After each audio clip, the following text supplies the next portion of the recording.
नमस्कार, आप देख रहे हैं न्यूज़ 24। मैं हूं आप सभी के साथ विपनेश माथुरा। बात होगी जंगे पंजशीर की। जी हां, इस बीच एक बड़ी खबर, काबुल एयरपोर्ट पर फिर से फायरिंग शुरू हुई है और अमेरिकी और जर्मन सेना की तरफ से यह फायरिंग की गई है, जिसमें तालिबान का एक लड़ाका मारा गया है। तालिबान के एक लड़ाके की मौत की खबर। हर तरफ इस वक्त अफरा तफरी का माहौल बना हुआ है और काफी संख्या में लोग अब भी काबुल एयरपोर्ट के बाहर नजर आ रहे हैं। दरअसल एयरपोर्ट के अंदर अमेरिकी सैनिक हैं जिन्होंने एयरपोर्ट को अपने कब्जे में ले रखा है, लेकिन एयरपोर्ट के बाहर तालिबानी लड़ाके हैं।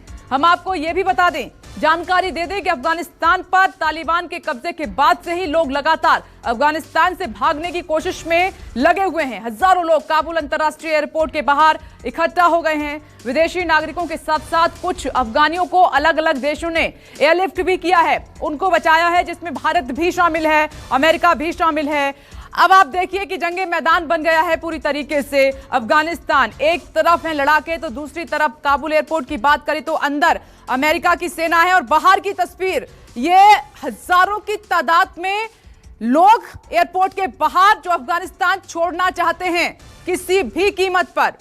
इस बीच फायरिंग भी हुई है और एक तालिबानी के मारे जाने की खबर है। तालिबान के खिलाफ पंजशीर में भयंकर जंग चल रही है। कहा यह जा रहा है कि पंजशीर के विद्रोहियों ने न सिर्फ 300 तालिबानियों को मारा है, बल्कि कई को बंदी भी बना लिया है। जानकारी के मुताबिक तालिबान ने कारी हफिजुल्लाह की अगुवाई में पंजशीर पर हमला करने के लिए सैकड़ों लड़ाकों को भेजा था, लेकिन बगलान प्रांत की अंद्राब घाटी में घात लगाकर बैठे पंजशीर के विद्रोहियों ने उन पर हमला कर दिया और इस हमले में 300 तालिबानी लड़ाकों के मारे जाने की खबर है। और इससे तालिबान का सप्लाई रूट भी पूरी तरीके से ब्लॉक हो गया है। और अहमद शाह मसूद के बेटे अहमद शाह ने कहा है कि वे अपने अधिकार क्षेत्र में आने वाले इलाकों को तालिबान को नहीं सौंपेंगे। एक इंटरव्यू में अहमद शाह ने यह भी कहा कि वे जंग नहीं करेंगे, लेकिन किसी भी तरह के आक्रमण का विरोध करते रहेंगे। पंजशीर घाटी में 10,000 से ज्यादा फौजी तालिबान से लड़ने को तैयार हो गए हैं। पंजशीर में तालिबान के खिलाफ अफगानिस्तान के पूर्व राष्ट्रपति अमरुल्लाह सालेह और अफगानिस्तान के वॉर लॉर्ड कहे जाने वाले जनरल अब्दुल रशीद दोस्तम की फौजें शामिल हैं। और वहीं अशरफ गनी सरकार में रक्षा मंत्री अब जनरल बिस्मिल्लाह मोहम्मदी ने भी ऐलान कर दिया है कि वे पंजशीर के साथ रहेंगे। तो देखिए कि तालिबान के कब्जे के बाद पंजशीर में मैदान जंग वहां पर लगातार जारी है। पंजशीर ने यह कह दिया है कि जिस तरीके से तालिबानी अत्याचार कर रहे हैं, बर्बरता कर रहे हैं, वो बर्दाश्त नहीं की जाएगी। और एक और खबर, जल्द हो सकता है तालिबान सरकार का गठन। इस बीच एक खबर आ रही है, अफगानिस्तान में तालिबान जल्द ही नई सरकार बना सकता है और सरकार के गठन की घोषणा कर दी गई है। मुल्ला बरादर के काबुल पहुंचने के बाद सरकार बनाने की कवायद काफी तेज हो चुकी है। टोलो न्यूज की रिपोर्ट के अनुसार यह खबर मिल रही है और तालिबान के प्रवक्ता जबीहुल्लाह मुजाहिद ने कहा है कि अफगान राजनीतिक नेताओं के साथ एक नई सरकार के गठन पर बातचीत कर रहा है, बातचीत चल रही है और नजदीकी भविष्य में एक नई सरकार की घोषणा की जाएगी। नेताओं ने पूर्व राष्ट्रपति हामिद करजई और अब्दुल्ला से भी बातचीत की है। हामिद करजई के साथ तालिबान की बातचीत की तस्वीरें भी सामने आई हैं, जो लगातार हम आपको दिखा रहे हैं। ये कोशिशें पहले ही शुरू हो गई थी और इधर पाकिस्तान इसी बात को लेकर बेचैन है कि हामिद करजई से तालिबानी बात कर रहे हैं और हामिद करजई के रिश्ते भारत से अच्छे रहे हैं। पाकिस्तान कभी नहीं चाहेगा, क्योंकि पाकिस्तान ने तालिबान का साथ इसलिए दिया था कि वो पाकिस्तान की बात मानता रहे और वहां पर जैसा पाकिस्तान चाहे वैसे तालिबानी करते रहें। लेकिन अब एक अलग रास्ते पर तालिबानी हैं, क्योंकि वो कह रहे हैं कि शांतिपूर्ण सरकार हम चाहते हैं, मिलीजुली सरकार चलाना चाहते हैं। अफगानिस्तान में जंग तेज हो गई है, ये हम आपको लगातार दिखा रहे हैं। 6 तस्वीरें पंजशीर की भयानक जंग देखने को मिल रही है। 300 के करीब तालिबानियों के मारे जाने की खबर है और मसूद शाह ने मोर्चा खोल दिया है। पूर्व राष्ट्रपति सालेह ने भी तालिबान को चेतावनी दी है और तालिबान की तरफ से सरकार बनाने की कवायद इधर तेज हो गई है। हालांकि काबुल एयरपोर्ट पर अभी अफरा तफरी का माहौल लगातार बना हुआ है। हर एक खबर पर लगातार हमारी नजर ये तस्वीरों के माध्यम से आप देख सकते हैं।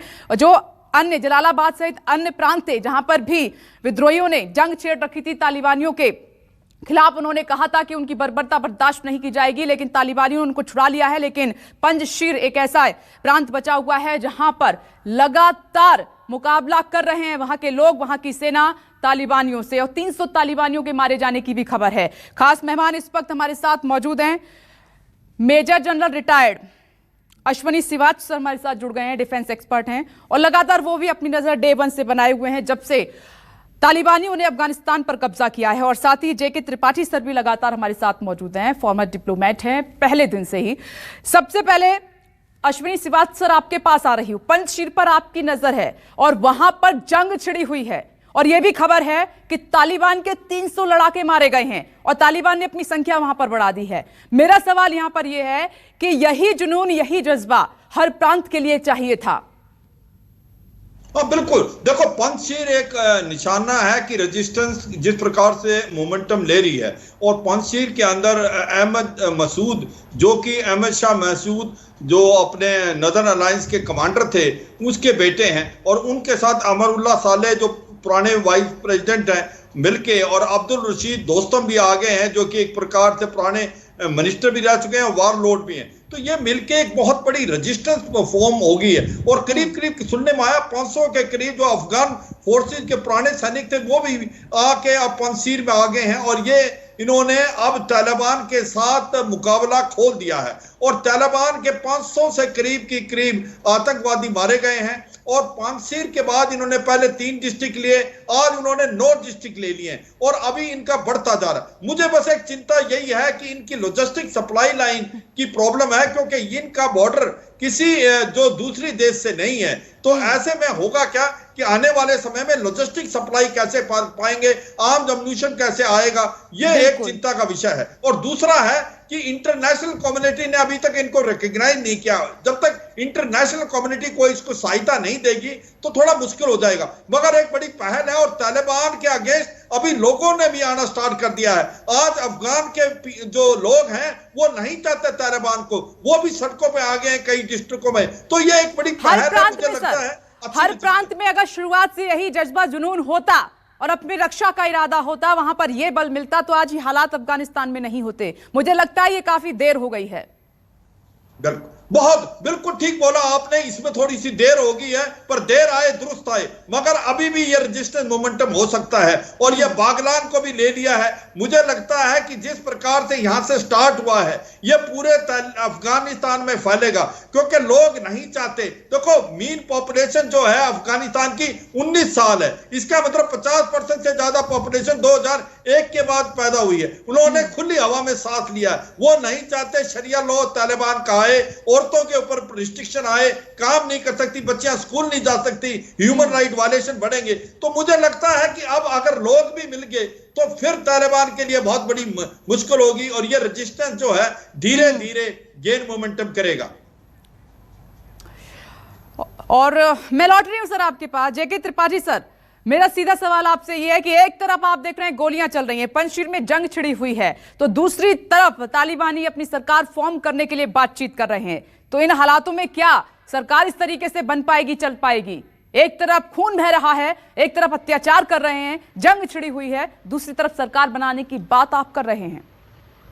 देखिए, मुझे नहीं लगता कि सरकार इतनी जल्दी बन पाएगी रितेश, क्योंकि पिछले 1 हफ्ते से इसकी कवायद हो रही है। तरह तरह के लोगों के साथ, तरह तरह के घटकों के साथ, जगह जगह पर, कभी दोहा में कभी काबुल में बातचीत हो रही है, लेकिन अभी तक कोई उसका फैसला नहीं निकला। इसके 2 कारण हो सकते हैं। देखिए, एक तो यह है कि कहीं तालिबान को भी लगता है कि अगर सिर्फ खून खराबा करके ही वो सत्ता में आएगी तो उसको अंतर्राष्ट्रीय मान्यता नहीं मिलेगी, जिसका मतलब यह है कि एक तो $9.5 अरब का जो अमेरिका ने बंद कर दिया है, फ्रीज कर दिया है उनके एसेट्स, एक वो, दूसरे ये कि उनको IMF ने भी अब कहा है कि अभी कुछ सहायता नहीं देंगे, और तीसरा ये कि इस सब लड़ाई और अशांति के चलते क्या है कि जो उनका एक मुख्य सोर्स ऑफ इनकम था ड्रग की स्मगलिंग का, ड्रग पेडलिंग का, वो भी नहीं आ पाएगा। तो तालिबान को न सिर्फ मान्यता चाहिए अपने पॉलिटिकल उसके लिए, बल्कि कंट्री के लिए भी उनको पैसे फंडिंग के लिए मान्यता चाहिए। तो उनको ये समझ में आ गया है कि उन्हें बिना मिली जुली सरकार, बिना इंक्लूसिव सरकार बनाए काम नहीं चलेगा। क्योंकि आपने देखा, अगर उन्होंने काबुल पे तो कब्जा कर लिया था, लेकिन अगर उन्हें ये अंदेशा होता कि हम अच्छी तरह कब्जा निभा ले जाएंगे तो वो काबुल पे नई सरकार का अपना, लेकिन त्रिपाठी सर जो बात आप कह रहे हैं उसके उलट एक और खबर आ गई है। Group captain retired UK Devnath sir का भी हम रुख करेंगे, लेकिन ये खबर ले लेते हैं। तालिबान ने खुलेआम धमकी दी है कि अगर अमेरिका अपने सैनिकों की वापसी में देरी करता है तो फिर उसको इसका खामियाजा भुगतना पड़ेगा। अमेरिका को सीधी धमकी तालिबान की तरफ से। 31 अगस्त ही तालिबान की ओर से आखिरी डेडलाइन घोषित की गई है और तालिबान के प्रवक्ता सुहेल शाहीन ने आज कतर में यह बयान दिया है। तालिबान की धमकी तब आई है जब एक तरफ आप देख रहे हैं कि जब एक तरफ वो दुनिया के देशों को सुरक्षा देने की बात कर रहा है और सभी से अपनी एम्बेसी को चालू रखने की बात कर रहा है, लेकिन स्पीच अमेरिका को डेडलाइन के भीतर देश छोड़ने की चेतावनी दे रहा है। अमेरिका ने पहले कहा था कि वो 31 अगस्त तक रेस्क्यू मिशन को पूरा करके अपने सैनिकों को वापस बुला लेंगे। हालांकि अमेरिकी राष्ट्रपति जो बाइडेन ने बाद में बयान दिया था कि अगर मिशन पूरा नहीं होता है तो अमेरिकी सैनिक 31 अगस्त के बाद भी अफगानिस्तान में रुक सकते हैं। देवनाथ सर, आप देख रहे हैं कि एक तरफ तालिबान शांति की बात कर रहा है तो दूसरी तरफ वार्न कर रहा है। ये कैसी नीति उसकी?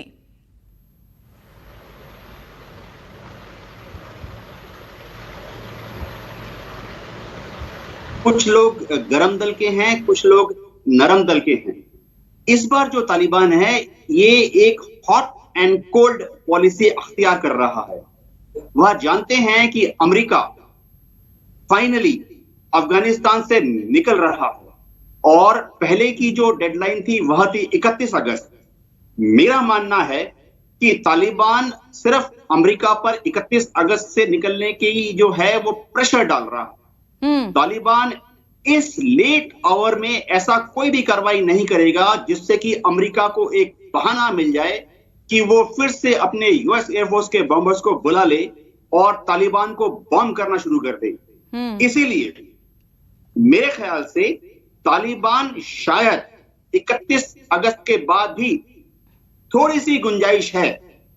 जहां तक भारत की बात है, भारत की सरकार डिप्लोमेटिक एंड सेकेंडरी चैनल से तालिबान के कांटेक्ट में है और हम लोग उनसे रिक्वेस्ट कर रहे हैं कि 31 अगस्त के बाद भी काबुल से भारतीयों को तथा अफगानिस्तान के हिंदुओं को इवैक्यूएशन करने की फैसिलिटी कंटिन्यूअसली रखी जाए। शायद तालिबान 31 अगस्त के बाद भी भारतीय वायुसेना तथा एयर इंडिया के जहाजों को काबुल में लैंड करने की परमिशन देगा।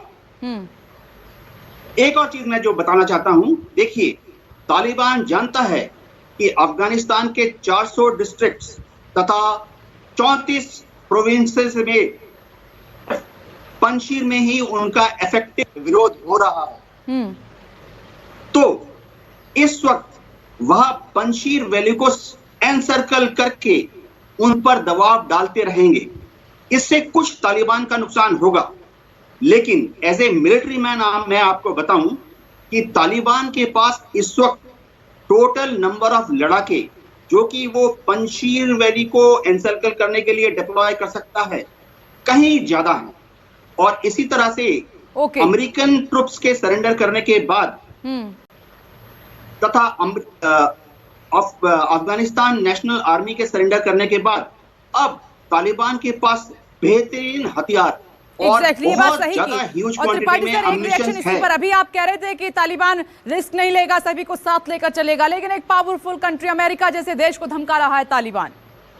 नहीं, देखिए मैं ये नहीं कह रहा था कि सभी को साथ लेके चलेगा, मैं कह रहा था उनके जो ऑप्शंस है उसमें ही हैं। और अगर अमेरिका को धमकाने की बात है तो स्पष्ट चीज है कि अमेरिका ने खुद ही कहा है कि 31 अगस्त तक छोड़ देगा। और मेरा ख्याल है कि नहीं, ये भी कहा है कि 31 अगस्त के बाद अगर हमारे सैनिक वहां रह जाते हैं तो वो अफगानिस्तान में रहेंगे, कोई रोक नहीं सकता, और अगर हमला हुआ तो रिटेलिएट करेगा अमेरिका फिर उन पर। नहीं, मेरे ख्याल से तो अमेरिका 31 तक छोड़ देगा। अगर रहता भी है तो हमला नहीं होगा जैसे कि ग्रुप कैप्टन साहब कह रहे हैं, क्योंकि अगर हमला होता है तो और रिटेलिएट करता है अमेरिका तो फिर बैक टू स्क्वायर वन पे आ जाता है, जो कह के अमेरिका ने ये छोड़ा था कि अमेरिकी सैनिक विदेशों में मरने के लिए नहीं छोड़े जा सकते। तो फिर वही चीज आ जाएगी, वही रिस्क आ जाएगी। इसलिए इसमें अभी कोई इतनी इस धमकी में या इस धमकी के प्रतिकार में अभी इतना कोई दम मुझे नहीं दिखाई देता। ओके अश्विनी सर, आखिरी रिएक्शन आपका सर, बहुत कम वक्त बचा है मेरे पास। देखो अभी सच्चाई ये है कि अमेरिका अभी अपने लोगों को, सिटीजन को वापस सेफली निकालना चाहता है। अगर वो 31 अगस्त तक निकल गए तो ठीक है, अगर नहीं निकले तो अमेरिका वहां पर डिले करेगा।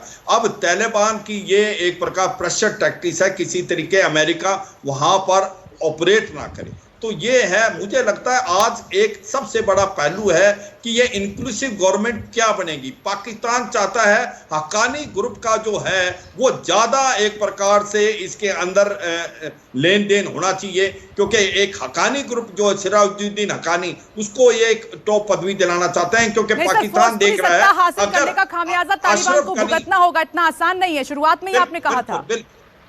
तो ये एक समझना पड़ेगा कि आज की तारीख के अंदर जिस प्रकार से इंक्लूसिव गवर्नमेंट बनेगी, हामिद करजाई और अब्दुल्ला भी आ रहे हैं, तो उसमें कहीं ना कहीं भारत का पक्ष भी देखा जाएगा। और भारत वेट एंड वॉच की पॉलिसी कर रहा है। भारत का आज है एम अपने लोगों को निकालना, और जब निकल जाते हैं तो भारत भी तालिबान के साथ जो भी गवर्नमेंट आएगी अफगानिस्तान में, मुझे लगता है जो इंक्लूसिव गवर्नमेंट आए, भारत उसके साथ अपने रिलेशन खोल लेगा, क्योंकि भारत के इंटरेस्ट बहुत हैं। भारत के चाबार के अंदर $1.8 बिलियन क्या इंटरेस्ट है, $3.3 बिलियन हमने इन्वेस्टमेंट इंफ्रास्ट्रक्चर डेवलपमेंट में की हुई है। तो ऐसे में भारत रिलेशन चाहेगा, और जो भी गवर्नमेंट आएगी उसके साथ कोई ना कोई रिलेशन खोल लेगा। और मुझे लगता है बात करने के लिए तैयार हो, कुछ समझ तो आए। अभी तो अफगानिस्तान में हालात बद से बदतर होते जा रहे हैं। आप कुछ कहते कुछ और हैं, कर कुछ और रहे हैं, तो फिर ऐसे हालातों में बातचीत कौन करेगा उनसे? सर वक्त की कमी है, चर्चा लंबी चल सकती थी। मैं आप सभी का बहुत बहुत धन्यवाद। देखिए, लगातार एक्सपर्ट्स हमारे साथ जुड़ रहे हैं जो खुद अफगानिस्तान पर अपनी नजर बनाए हुए हैं, और वहां की हर हलचल पर न्यूज़ 24 की पैनी नजर है। अभी अफगानिस्तान में बहुत भगदड़ है, कुछ भी निश्चित नहीं है। एक तरफ गोलियां चल रही हैं, एक तरफ लोगों को बंधक बनाया जा रहा है, तो दूसरी तरफ सरकार फॉर्म करने की बात की जा रही है। इसीलिए भारत वेट एंड वॉच की स्थिति में है। नमस्कार, मैं हूं मानक गुप्ता। अगर आपको हमारा ये वीडियो पसंद आया हो तो इसे लाइक और शेयर जरूर करें, और हां, हमें सब्सक्राइब और फॉलो करना ना भूलें, ताकि आप देश और दुनिया की कोई खबर मिस ना करें। तो जुड़े रहिए हमारे साथ और देखते रहिए न्यूज़ 24।